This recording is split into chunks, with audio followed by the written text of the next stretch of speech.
The threat of wildfires is growing daily in the western United States, and Arizona is no exception.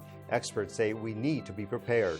People need to realize that we're in fire season year-round. So don't just think that you have to be careful with fire in summer. The overall goal is to reduce the potential for these intense wildfires, these potentially catastrophic wildfires. There are a number of reasons why we're seeing such intense fires these days. Part of it has to do with the management practices that have been in place over the course of a century. I'm Tony Paniagua, substituting for Michael Chihak. Tonight on Arizona Week, we'll look at short-term and long-term threats to the state's wildlands from interviews previously conducted by Michael Chihak. Production of Arizona Week is made possible in part by a grant from the Stonewall Foundation and by the members of Arizona Public Media. Thank you for your continued support.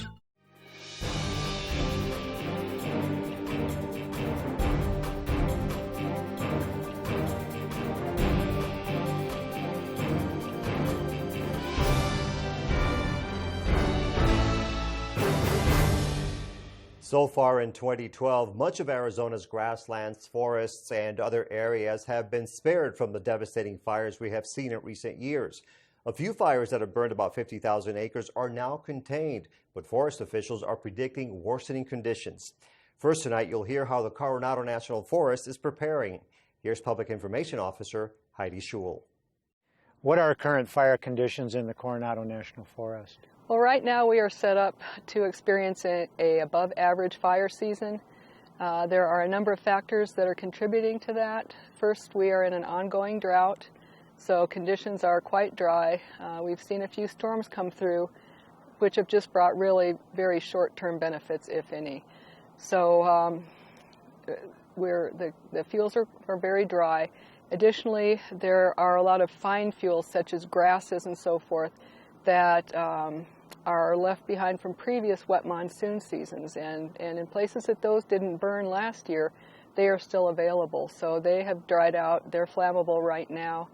As we proceed into the summer with the heat going up and conditions becoming even drier, then the fuels are going to dry out even more. So we're flammable now, and we're looking at it becoming even more so. And are there fire restrictions in place now in the forest? We are currently at the level of fire restrictions where there are no open fires allowed unless you are in a developed site using the pedestal grill or the metal fire ring provided, and no smoking is permitted unless you are in an area that is devoid of all flammable materials for 3 feet around you. And those could escalate depending on conditions all the way to total restriction, right? Right. It's a succession where we'll go into the least level of closures when conditions warrant. That's where we are now. And then as things become hotter and drier, the next stage would probably be no fires and no smoking. And then areas could be closed, and last year the forest was closed. So that's a last-ditch effort. You know, that's something we really don't want to do unless the risk just becomes too great. What kind of fire activity has there been in the forest so far this year? Well, we are midway into May, and we've already had 33 fires for over 8,000 acres. And is that ahead of average pace? That's more than we would usually see at this time of the year. And you said that the season would be expected to be above average this year. That's your anticipation. What is average? What do you mean when you say that? Well, I can just give you a comparison that last year was above average for large fire activity. We saw a number of fires. We saw a number of ignitions that would start and grow to thousands of acres within hours. That's unusual. Also, we had a number of large fires across the Coronado. We had the Horseshoe 2 fire, the Murphy fire, the Monument fire, the Arlene fire. A lot of these fires that grew very large very quickly. That's above average. That's not normal fire activity. So are you thinking that we could have devastating fires such as those again this year? We are thinking we could see large fires again this year. Now, the thing that's working in our favor is we're not anticipating the winds that we had last year. Last year we had sustained winds, I believe, through June, and that not only spread fire more quickly, but it also grounded a lot of our aircraft that we were using for suppression purposes, and it would change our strategies. You know, we can't put firefighters in front of a wind-driven fire, so wind really complicates things, and this year it's not predicted to be as bad as it was last year.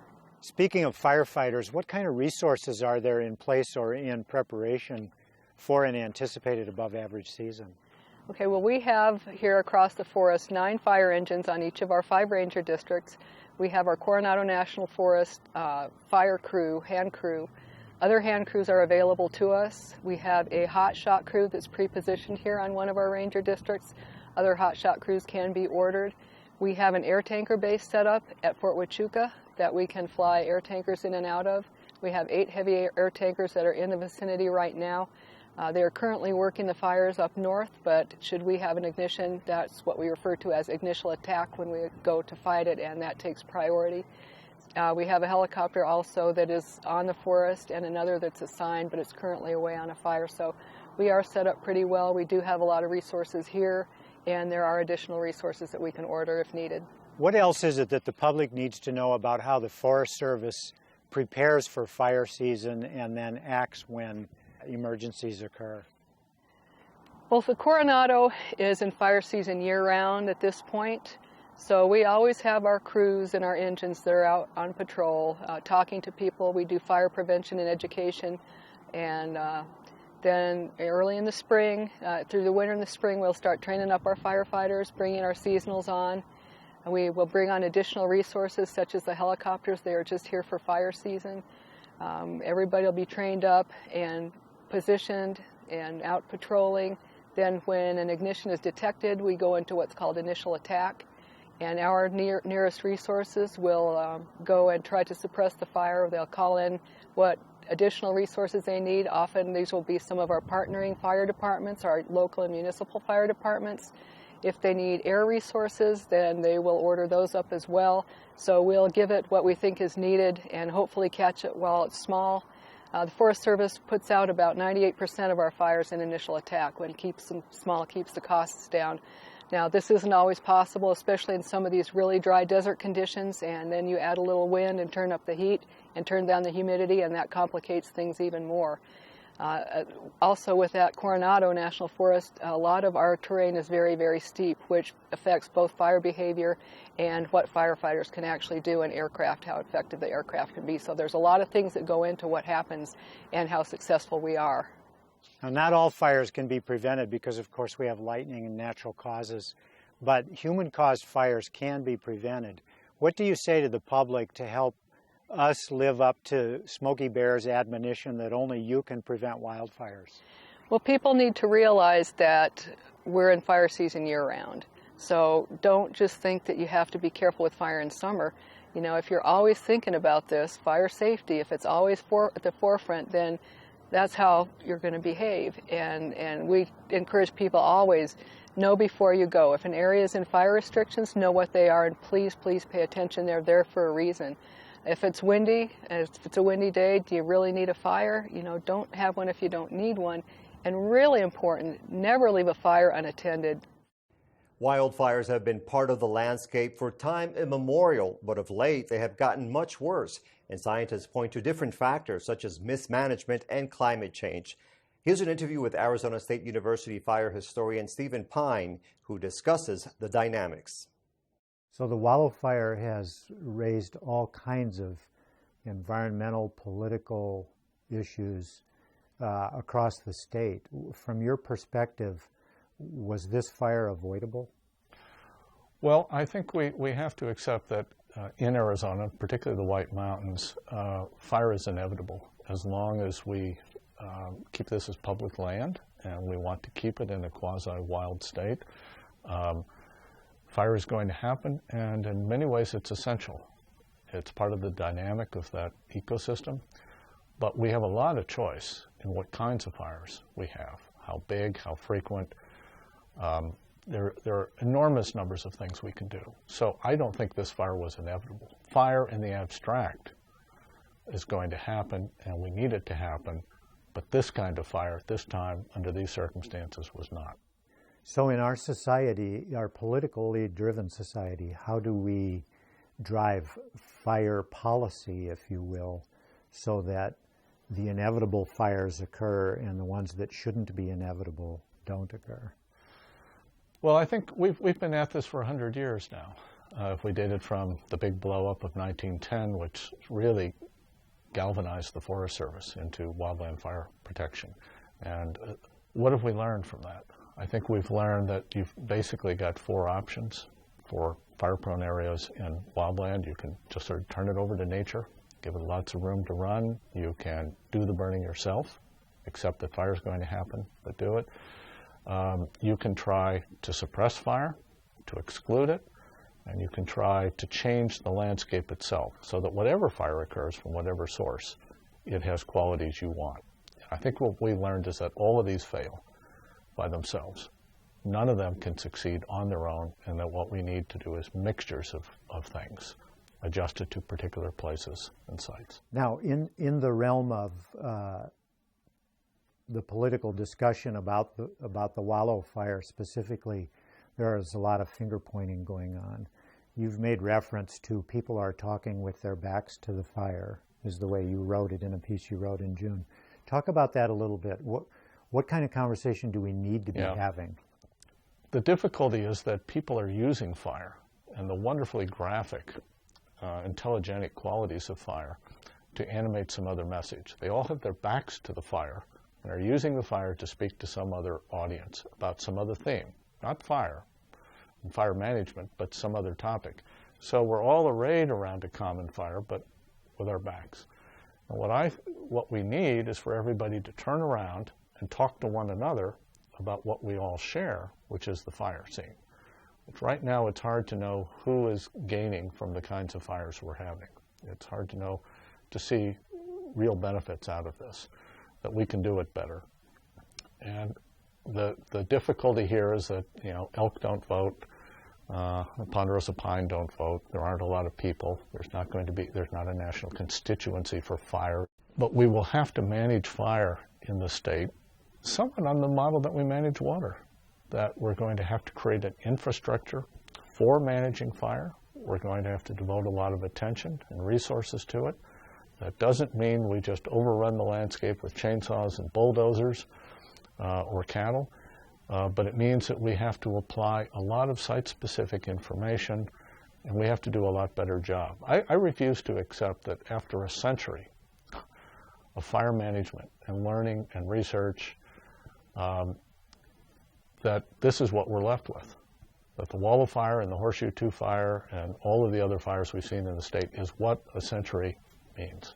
So when people start talking about, well, environmentalism, rabid environmentalism caused this, it's obviously much more complex than that, correct? Yes, there are lots of causes, and you're going to have to treat all of them if you want to get an honest result. So we can also point to logging, grazing, overgrazing, and fire suppression or fire exclusion as contributing causes to create the circumstances that allow fire to take the shape it does. And then we can also point to some environmental extremists for not allowing other kinds of measures to come in. The idea that logging can substitute for fire. If we just logged it off, we wouldn't have problems. Historically, there's little evidence for that. Historically, almost all of the big fires and damaging fires in American history have been associated with logging or land clearing. Why? Because they leave slash.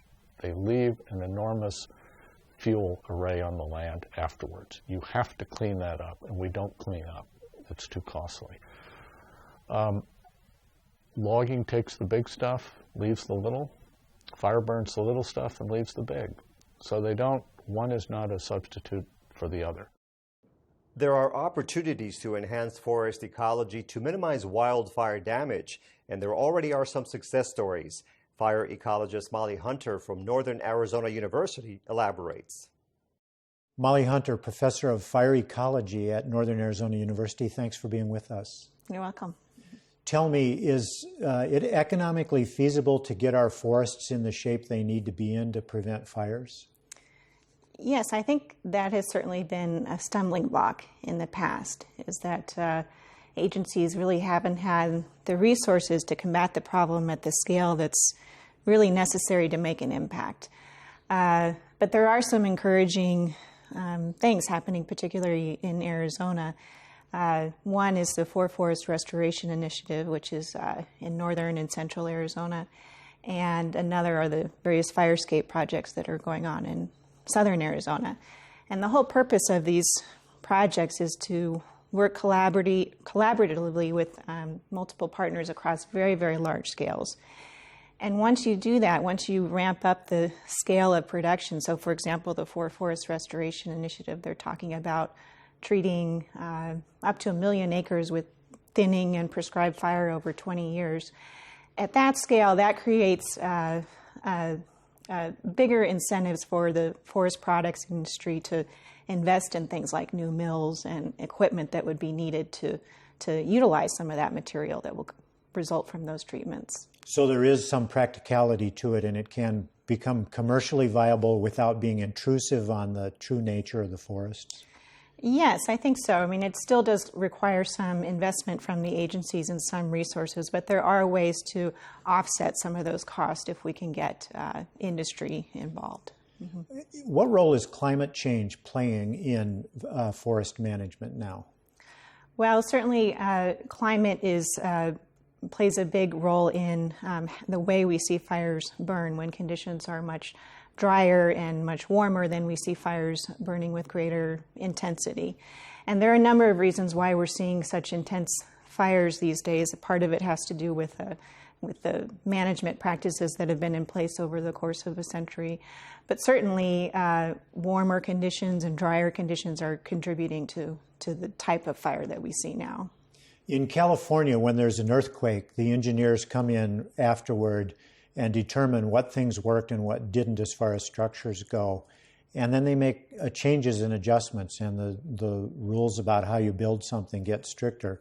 Do we do that same thing with forest fires? Do we go in afterward, take a look at what happened and figure out what we could have done better and then do it better the next time? Certainly. The agencies have been involved in a number of strategies to try to restore forest and reduce the potential for these severe fires. And this includes things like thinning and prescribed fire, and also, in some cases, letting naturally ignited fires burn. And a lot of these fires have actually burned through areas that have been previously thinned or seen some of these other strategies. And so we can go back in and see how effective were those treatments in mitigating the severity of the wildfire.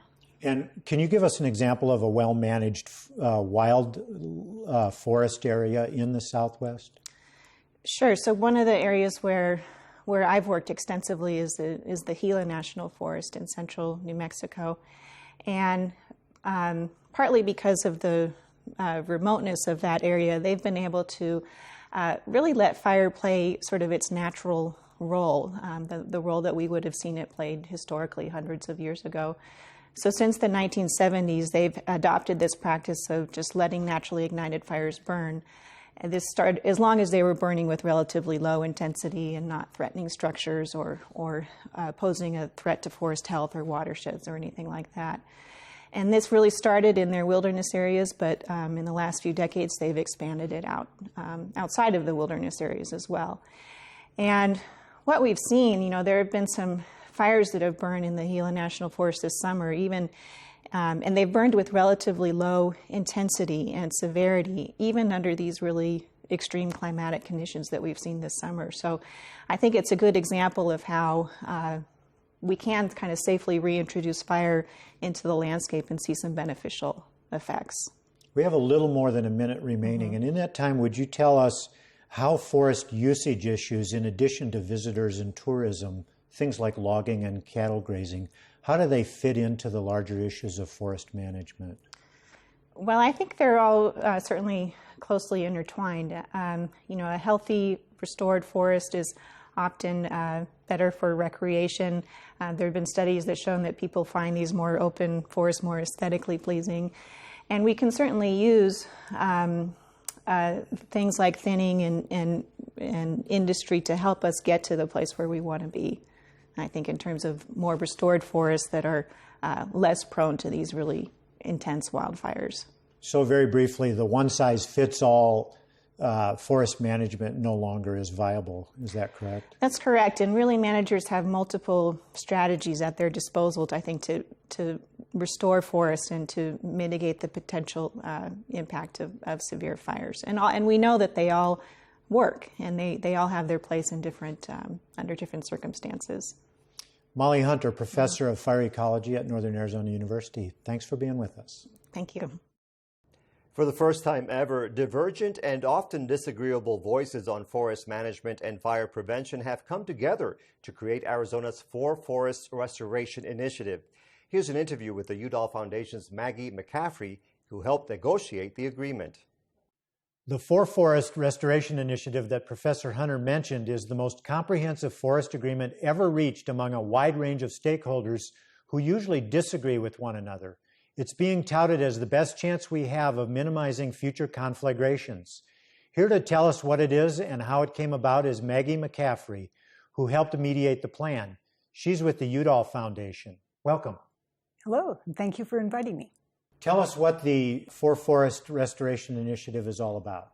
Well, as the name suggests, it's a collaborative group that involves 4 forests in northern Arizona. It's the Coconino, the Kaibab, the Apache Sitgrave, and the Tonto. And the Forest Service is working with a collaborative group there that has a broad array of representatives. The timber industry is at the table, the environmental groups, recreationists, scientists, some of the local government.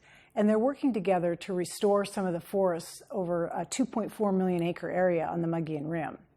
And the overall goal is to reduce the potential for these intense wildfires, these potentially catastrophic wildfires, by going in and thinning some of the forests, some of the overgrown areas in the forest, and then trying to restore some of the fire to those ecosystems, and do it in a way that they could build an industry to support it. Because at this scale, at the landscape scale, it would be cost prohibitive for the federal or the Forest Service in particular to try to do this.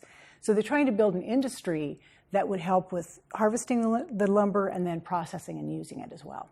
So how did this come about? We got to the point where we decided we needed a new management system for forests, and everyone was brought to the table? Well, yes. Actually, the impetus for it came from the Collaborative Forest Landscape Restoration Program that the Forest Service created in 2009. And the whole idea of that program was to help sustain these kinds of science-based collaborative efforts. The Forest Service was interested in trying to reduce some of the cost from the costly wildfires that they were paying for, and then to restore fire as a way to maintain the ecosystem. And then they were also interested in trying to promote these industries as a way to support the landscape scale restoration. So that was really what started the effort. A number of groups came together and wanted to write a proposal. It's a competitive program. So they developed a proposal together for the money from the CFLRP. But there are deeper roots here because, in fact, a number of the key players in the Forest Restoration Initiative also helped write a statewide strategy for restoring Arizona's forests that was published in 2007.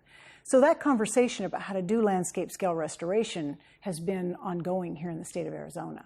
Now, you came into it because you work for the Udall Foundation's Institute for Environmental Conflict Resolution.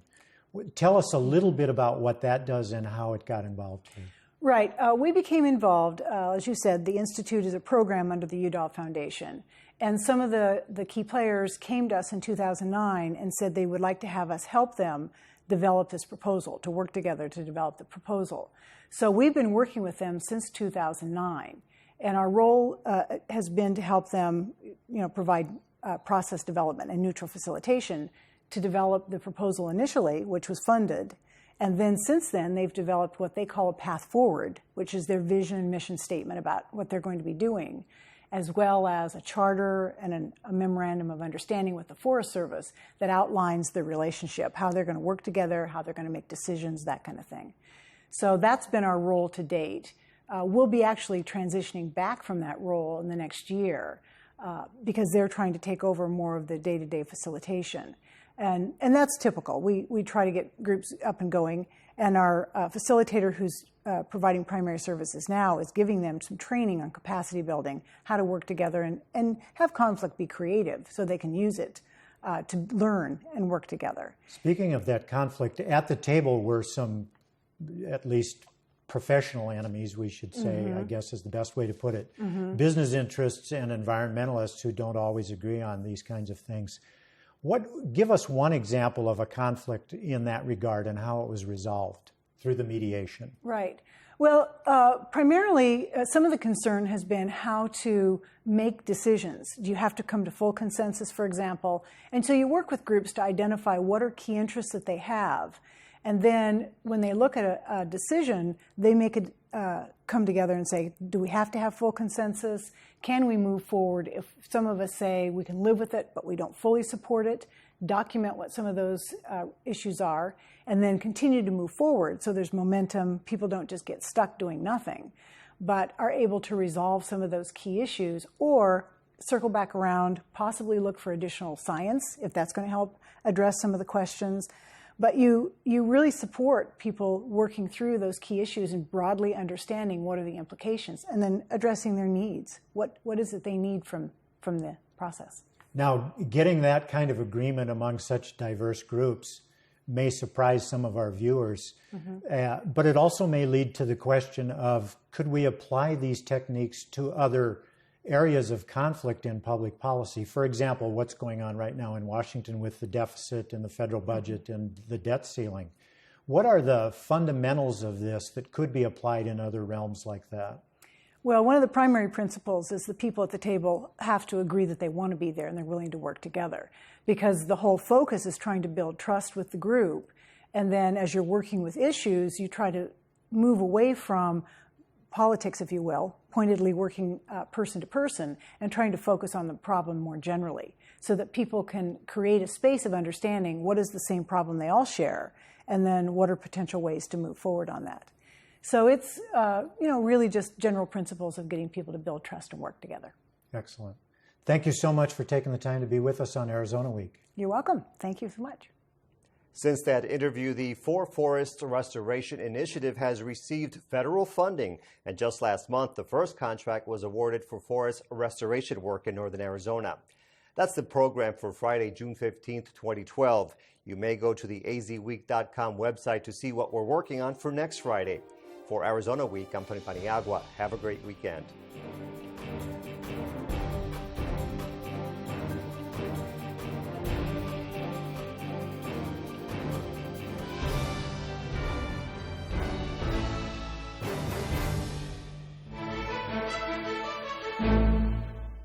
Production of Arizona Week is made possible in parts by a grant from the Stonewall Foundation and by the members of Arizona Public Media. Thank you for your continued support.